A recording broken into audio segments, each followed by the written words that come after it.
श्रीरामपुरात पुन्हा पकडली नशेची इंजेक्शनं. प्रतिष्ठित घरातील दोघां तरुणांवर गुन्हा.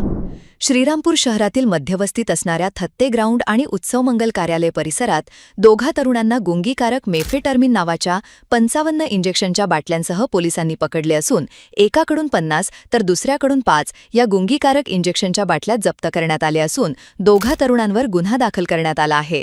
अथर्व रणजित पाटील, रा पटेल हायस्कूल मागे श्रीरामपूर, गिरीश सुनील मुंदडा, साई सहवास अपार्टमेंट वॉर्ड नंबर 7 श्रीरामपूर असे गुन्हा दाखल झालेल्या तरुणांची नावे आहेत. याबाबतची अधिक माहिती अशी की शहर पोलीस स्टेशनचे पोनी नितीन देशमुख यांना समजलेल्या गुप्त माहितीनुसार वॉर्ड नंबर 7 थत्ते ग्राउंड परिसरात 2 तरुण नशेसाठी वापरल्या जाणाऱ्या गुंगीकारक मेफेटर्मिनच्या बाटल्या विक्री करायला येणार आहेत. तेव्हा सपोनी जाधव, पौनी निकम यांनी दुपारी 4च्या सुमारास थत्ते ग्राउंड येथे सापळा लावला.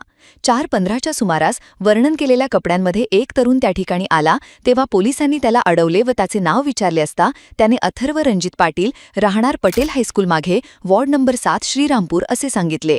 तेव्हा त्याची अंगझडती घेतली असता एका खाकी कव्हरच्या खोक्यात पार्सल होते. ते फोडून पाहिले असता त्यामध्ये 1589 रुपयांच्या मेफेटर्मिन सल्फेट इंजेक्शन IP टर्मिवाच्या 5 बाटल्या आढळून आल्या. पोलिसांनी पंचनामा करून व्हिडिओ काढत सदर बाटल्या ताब्यात घेतल्या. त्यानंतर 5च्या सुमारास वर्णन केलेल्या वेशात एक तरुण उत्सवमंगल कार्यालयाकडून साई सहवास अपार्टमेंटकडे जाताना दिसला. तेव्हा पौनी रोशन निकम यांनी त्याला थांबवले असता त्याने त्याचे नाव गिरीश सुनील मुंदडा, रा साई सहवास अपार्टमेंट वॉर्ड नंबर 7 श्रीरामपूर असे सांगितले. तेव्हा सदर तरुणाकडे एक खाती कव्हरचे खोके आढळले. सदर पार्सल फोडून पाहिले असता त्यामध्ये मेफेटर्मिन औषधाच्या बाटल्या आढळून आल्या. 18,950 रुपये किमतीच्या 50 बाटल्या पोलिसांना त्याच्याकडे सापडल्या.